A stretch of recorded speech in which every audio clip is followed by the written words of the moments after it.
Yeah, well, in a different timeline, in a multiverse, right now, not even right now, but right now, I would definitely be a star in another timeline. But then also, I would be a billionaire by 40. So maybe we can cross streams and have that timeline be the main timeline somehow in a couple of years.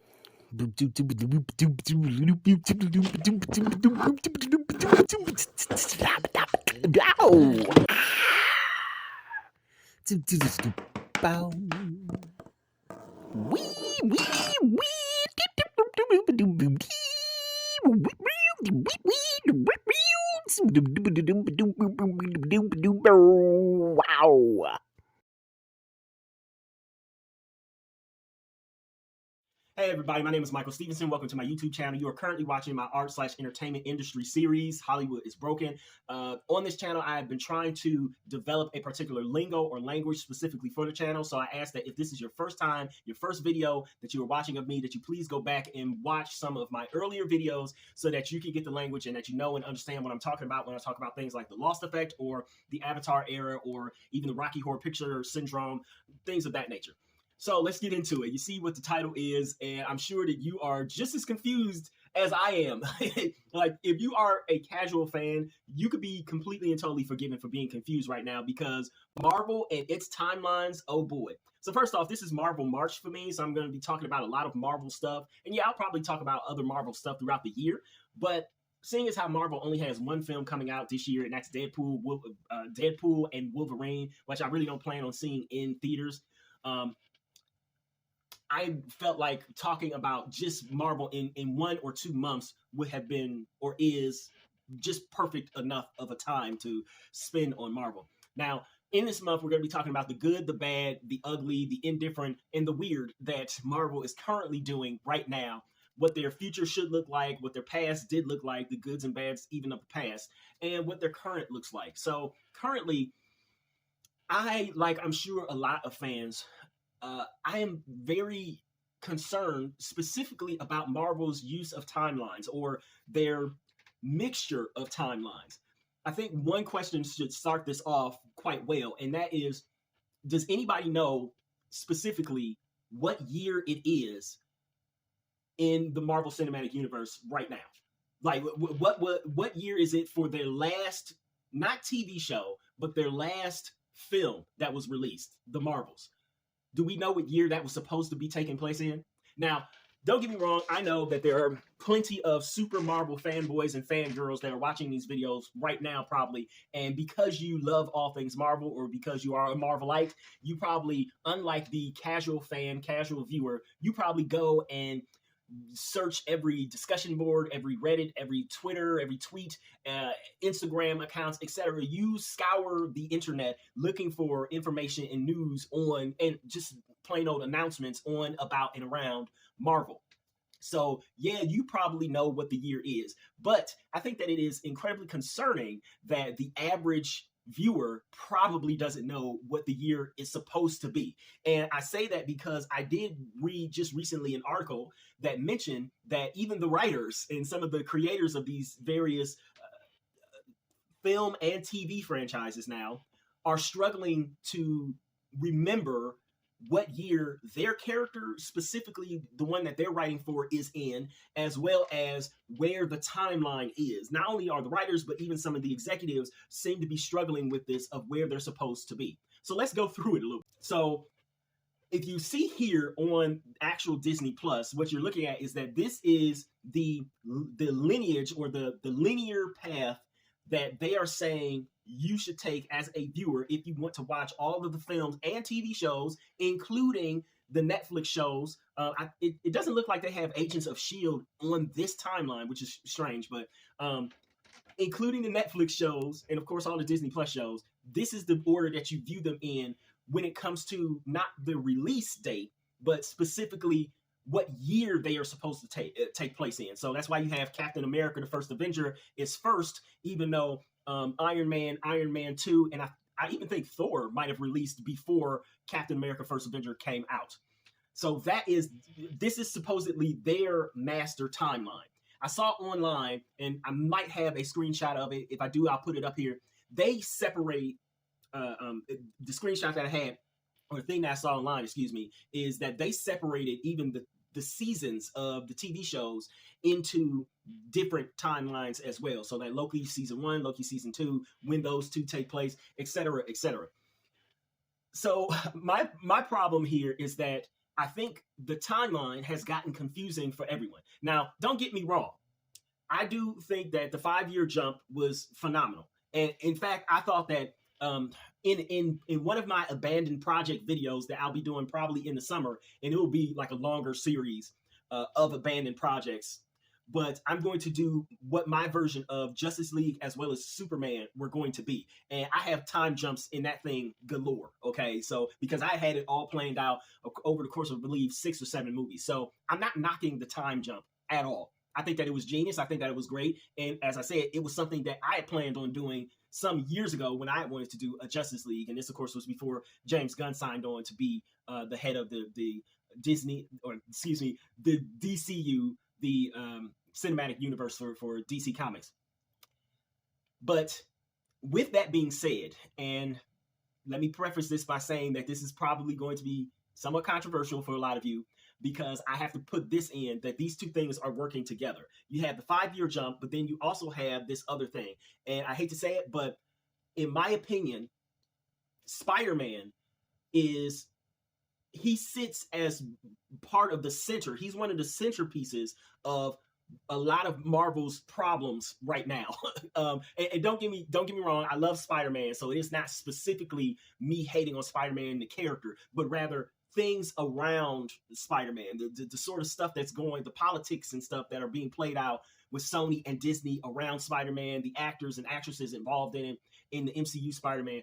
He seems to unfortunately be at the center of a lot of their problems. And so we'll start there, is that when Marvel finally did make that deal with Sony, and they got to go ahead to put Spider-Man into their films, and they decided that they wanted to have yet again another teenager Spider-Man, like what we've seen in both Sam Raimi and in the Amazing Spider-Man films, it kind of set everything on a weird path, because we saw him in 2016, okay, and then we saw him in Captain America Civil War, and then we saw him in 2017 in his own film, Homecoming. And then we saw him in 2018, Infinity War. And then we saw him twice in 2019 in Endgame and Far From Home. And then we saw him again in 2021. Within that 5-year span, he's always been a teenager, and we still have yet to see him actually graduate from high school. Know and understand that Spider-Man No Way Home, a movie which I just saw, by the way, I did not see it in theaters. I actually had a policy that after Avengers Endgame, I was not going to see any more Marvel films in theaters anymore, unless they came and wowed me. And so Kang was sort of getting there, and I do have a video on Kang, and I'm not even going to be bashful about it. Y'all can slam me all you want to, but I would love to play Kang the Conqueror. I would love to play that character now that Jonathan Majors is gone. I want to act, and that is a character that I would absolutely love to play. I would at least love and welcome a conversation from Kevin Feige. So, I have a whole video on Kang. Please make that video go viral. Maybe we'll see if Kevin Feige bites.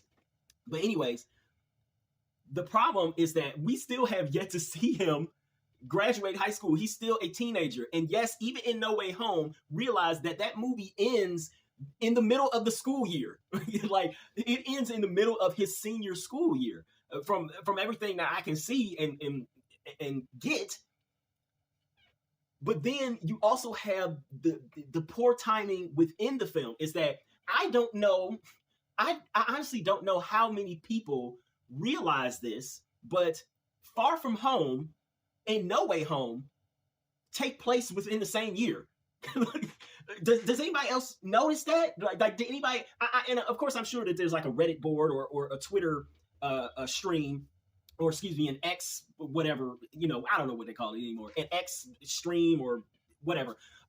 That people have talked about this, but remember, Far From Home ends. So remember, within the timeline, Endgame happens.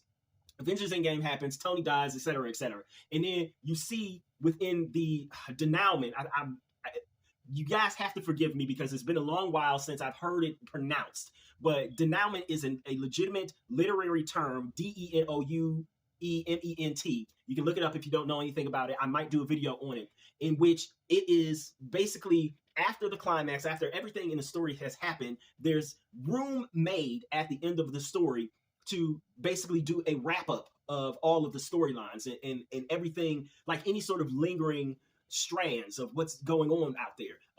In the hero's journey, it's usually when the hero finally returns home after doing the big thing, after defeating the big evil, etc., etc. It's just sort of a wrap up. And you also can refer to my video on film timing, how usually in films, the first 2 acts of a film usually cover one of the big 3s. They are either 3 weeks, 3 months, or 3 years in time. It's very rare that a movie will break from that kind of a structure, unless it's like based on a novel or something. It's covering like years and years and years.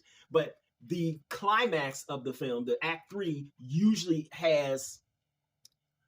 takes place within the matter of about 3 hours. So you look at something like Endgame, to where the first 2 acts of the movie, they're traveling through time, they're trying to get the band back together, they're going through all these different places and errors and all that stuff. That takes place over the course of probably about maybe a week or a couple of weeks or something like that. And then the final act, when or the climax at least, in which they are fighting Thanos, you can tell that fight probably takes maybe 3, maybe 4 hours. If it even takes a full hour at that, it might be over in like 30 minutes of them fighting, et cetera, right? So there's a time crunch. I did a whole video on it. But anyways, in the denouement, in looking at where the characters are now of Endgame, we see that Peter is back in school. But what we find out in Far From Home, which takes place, or it released a few months after Endgame, is that they actually did go through 8 months of school to get to where they are in Far From Home. So essentially what we can assume is that whatever year it was in Endgame, it's now the next year, because 8 months of school, you have May, counting backwards, you have May through January, that's 5 months. And then of course, December, November, October, that would be 8 months. So that they could start school roughly around the same time that most schools would normally start. Most schools here in America start roughly somewhere in August or September. So they could start in like October and still be there at the end of, or at the beginning of Far From Home, be going on this summer vacation to Europe that they're taking. So I assume that Far From Home happens the next year, the next calendar year. But then we know that at the end of Far From Home, that the end of Far From Home is the very beginning of No Way Home. So they happen pretty much at the same time. And then there's not like they skip a year or something. He's going, basically, it seems like he spends the rest of his summer trying to dodge and hide the press. And then, of course, he goes back to high school. And by the end of No Way Home, they're only to Christmas. So maybe there's 6 months between Far From Home and No Way Home, the beginning of Far From Home and the end of No Way Home. So I'm trying to think, like, well, then what year are they in? Because again, first off, and this is one of the things that's throwing me too, because No Way Home is one of the few films that is not yet listed on Disney Plus. It's going to be coming there soon, eventually. Because Sony signed a deal to now have all their films featured on Disney Plus. So it's got to be coming there soon. But, Spider-Man, those films were originally part of the Sony Netflix deal, et cetera, et cetera. We're not going to go into that in this video.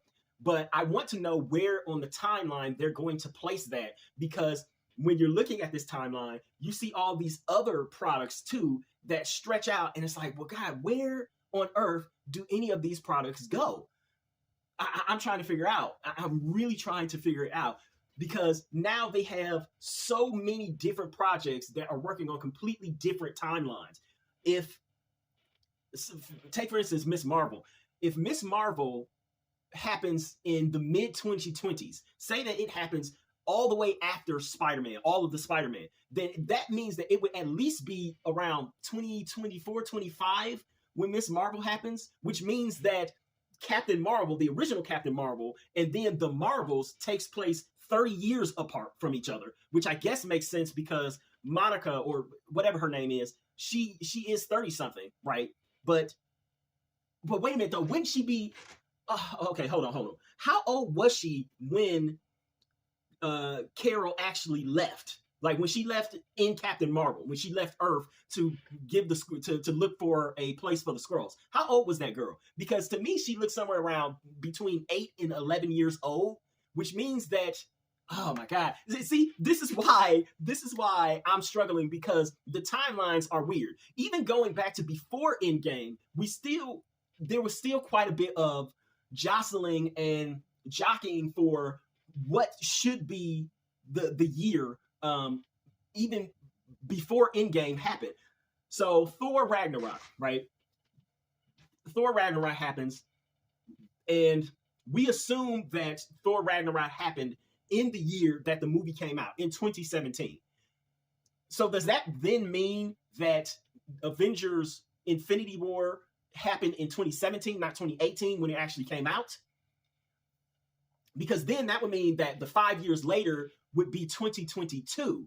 And see, as an aside, and I know this video seems like it's going almost everywhere because things just keep popping up into my head that I want to address like now. But as an aside, are we in the real world, in real life, are we caught up, or have we even surpassed the MCU timeline? Because again, if Thor Ragnarok happens actually happens in 2017, and then the denouement, which we see that obviously Asgard has been destroyed, all that stuff is gone. Are we to assume that that in the denouement and in that after credit scene when they run into Thanos, is that immediately? Like, do they run into him immediately? How much time passes between when they see Asgard destroyed and when they actually run into Thanos? Because they could say, Marvel could come out and say that, yeah, it's space travel, and space travel takes a while. So, and they didn't have those jump gates like we see in Guardians or in Captain Marvel, or not Captain Marvel, but in the Marvels, to where they just jump super quickly through these wormholes. Maybe they weren't using those, or their ship was too big, or whatever. So maybe they had to do space travel the old way. Maybe it's 6 months later. When exactly does Thor Ragnarok take place? Does it actually take place in late 2017? Or does it take place in early 2017? There's so many questions around it, because then Thor Ragnarok, we know, leads directly into Infinity War. And so it's like, okay, so if you do that, Thor Ragnarok leads into the Infinity War, and then it's 5 years later in Endgame, so that then puts them in 2022, and then you take Spider-Man Far From Home, and you take the 8 months that he went to school, that then puts them in 2023, even for No Way Home. And so then, when does Doctor Strange happen? Now, we know originally Doctor Strange Multiverse of Madness was supposed to release technically before Spider-Man No Way Home, but because of the quarantine and all that stuff, they had to rewrite some stuff so that it released afterwards. Does that then happen in 2025? Because are we assuming that Spider-Man No Way Home happens and it ends at the end of 2024 because it's Christmas? Therefore, it would have to be 2025. See, or is it 2024? Now I'm getting confused myself. My whole point to this video is that I feel like I wish that Marvel, and I think that this could be one of the solves for it, is that yes, we have this Marvel timeline in which we know the order to watch all the films and TV shows, but could they actually put under the whole timeline, like bracket them in small little brackets and say, this particular film or television show, what we are referring to when we talk about it is that this thing happened specifically in this year. So list all of the stuff. So have what you have, the scroll like you see, but then under it have a bracket, and then have the center of the bracket be, all this stuff happened in 2017. So if you look at it, Captain America Civil War happens in 2016, but then I believe so does Black Widow, so does Black Panther. Basically everything black happened in 2016, I guess, but I digress. I wish that they would do that just for more clarification. And then you have all these other weird things too, to where they're playing with the timeline. Because I thought, look, I watched Secret Invasion. Was it disappointing? Yes, it was very disappointing. But more than anything, I thought that the Marvels would have taken place before Secret Invasion. And to me, that made more narrative sense for it to do that too, because they're talking about, like, in Secret Invasion, they're like, listen, you were supposed to have found us a home. But in the Marvels, she had found them a home, but the home was destroyed. And I'm like, that feels, she found them a home, the home was destroyed. So then she basically sent them back to Earth with Valkyrie. And so I'm just sitting there thinking like, well, that feels more like it would be in line with Secret Invasion, to where they would be incredibly disheartened by the fact that the little home that they were found, that they were given, was just destroyed by the Kree, by the same people who destroyed their original home. So now they're like, okay, we're going to stay on this Earth and we're going to fight to become part of like real citizenry and whatnot. That makes more sense to me. And of course, you know, the whole change in Nick Fury's character, where he's like a legit old man in Secret Invasion, but then somehow he's like, oh, you know, I'm going to be a fairly younger, spirier Nick Fury again in the Marvels. That doesn't make sense. Like, he goes from being depressed to being sprightly again. There's so many things about the timeline that is wrong, seemingly, with Marvel right now, that it's all headache inducing. And I wish that they would fix it. And that's one of the reasons why I love Kang so much, because of the fact that I think, unlike what a lot of you all probably are thinking, I think that Kang is the answer to a lot of the MCU's problems. And I think that he could be able to fix the timeline. And yes, I am even considering what happened in Loki season 2. I think that he can fix all of it. If they write him well, he could have fixed all of it. The fact that they're trying to move away from him, I don't know. I will leave you with this. And maybe this has been, I'm sure that this has also been addressed somewhere on these here Al Gore internets. But one of the things that I love the most when looking at this official Marvel timeline on Disney Plus is the fact that between 2013 and 2015, between when Thor Dark World releases and when Avengers Age of Ultron happens, virtually nothing of real import happens on the world. And I think the reason is because of the fact that Thor spent all of that time on the Earth. Like, that is, if you've seen Thor Love and Thunder, I think that is the time that they're showing in that film where he and Jane are together. I think that, and of course it also makes more sense too, that after Dark World, Thor really wouldn't fully return to Asgard, because if he was in Asgard for any long period of time, he would see that, yeah, this Odin is not really Odin. It's not really his father. It's Loki playing a trick. So the fact that 2014 is filled with two, not one, but two Guardians of the Galaxy films, because nothing was happening on Earth, because I guess everybody knew that, oh crap, you know, we shouldn't go to Earth. Not only do they have Thor, but they have all of the Avengers there. I think that, I don't know, it's kind of cool to me. But it's also weird to me on the reverse that Guardians of the Galaxy, basically the first 2 volumes of that seem to happen within the first couple of months of them meeting. So then we essentially are robbed of a 3 or 4 year love relationship between Star-Lord and Gamora. Like, we don't actually see them legitimately fall in love. We don't, put it this way, we don't see the whole thing that Quill was talking about how great they were together and all that stuff. We don't see any of that happen. I don't know, man. These timelines are crazy. The timelines are crazy. That's all I have to say. I don't have a sign off. Look for the next Marvel themed video. So yeah. Hey everybody. So while I don't have an official sign off yet, I guess I should do the whole please like, comment, share, and if you so desire and you want to see more, subscribe. But more importantly, I will ask that you please go and purchase one of my books. They are mostly ebooks, and pretty much they are all under $10. See if any of my work is actually any good, if it lives up to any of the things that I'm talking about here on my channel, specifically with the entertainment industry videos. So please go purchase my books. All of my links are down below. Thank you.